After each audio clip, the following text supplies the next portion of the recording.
People have long sought the ground rules for effective, efficient, nonviolent communication. You've probably heard about one campaign or another along these lines, and one that you probably heard about is the importance of I messages. Tell people how you feel. Don't accuse them. Just tell people how you feel. I don't think it works. And here's why. We don't necessarily know how we feel. There's lots of reasons why we wouldn't want to know how we feel. It's called self-reporting bias. It's standard. It's a major problem. That is, I wouldn't necessarily want to know how I feel. So keep this in mind when someone says, don't tell me how I feel. I know how I feel. Yeah, you're the foremost living authority on the feeling of it. That is the agitation. No one else has nerves in your body the way you do. But that's not the same as you wanting to know what you feel or being willing to admit to it. You have the most skin in the game, and that cuts both ways. It means that you experience it most viscerally and would want to cover for it. So if you say to someone, I feel hurt or I feel insulted when you do that thing, that's an I message, but it doesn't cut through because you actually aren't an authority on what you feel. And the natural tendency is to assume that the problem is the other person. And you can certainly frame that in an I message and think that it covers your ass. It doesn't cover it. If I said, I feel like you are mean to me, or if I say, I feel hurt when you say that, it's the same thing. It keeps us away from what I think is a much more effective way to go at this. I call it demoralizing. Strip the moral power off of what you claim you want and talk about what you want. Focus on preferences. Think of how complicated the world is, and then think of the kind of fine-tuned moral declarations we make as though there's precision.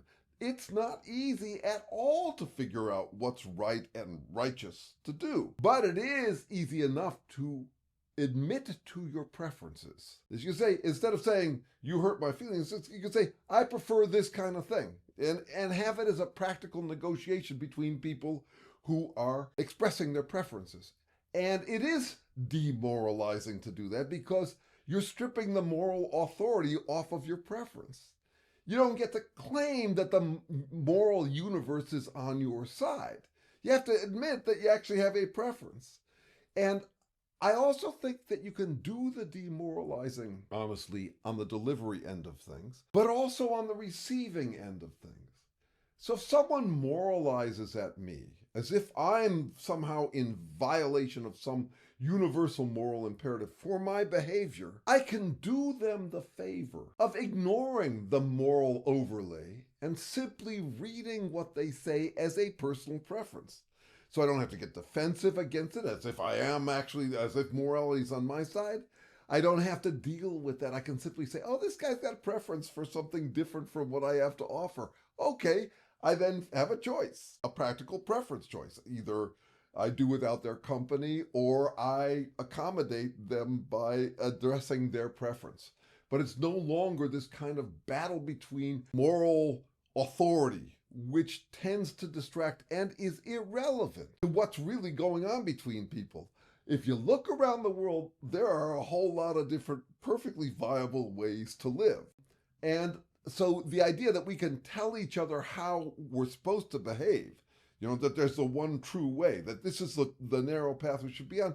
No, I mean, I understand the satisfaction of that. It's probably the one way we shouldn't behave, is to pretend we're the moral authorities. But other than that, it's a negotiation over preferences. And I think that's a much more useful way to keep the conversations clean and nonviolent. There's enormous violence in moralizing. What do I mean by moralizing? I mean pretending that the moral universe, God or the universe or right-thinking people are on your side. You don't get to do that. I know it's demoralizing to strip that off and admit that you're dealing in your own preferences, that you have preferences, that they're just preferences, they're your personal preferences. I still think it's worth doing. I think it's cleaner, and I don't think that iMessages solve the problems we have in communication. In a way, they embed them. They bake them in. If I pretend that I'm only talking about my feelings and talking honestly about them. No, I'm kidding myself. And bullying others. That's not okay. That's not okay. I'm not the authority on how I feel. No one is the authority on how I feel. You get to have your opinion of what I feel. I get to have my opinion. We can share our opinions of them, but don't ever fall for anybody saying, "Don't tell me how I feel. I know how I feel." Yeah, you don't get to tell them how they feel, but you're certainly entitled to make your own informed interpretation of what others feel, and vice versa. They can do that with you. We all get to guess what's going on with each other, and we can talk about it or not, but we're entitled to our own interpretations and preferences.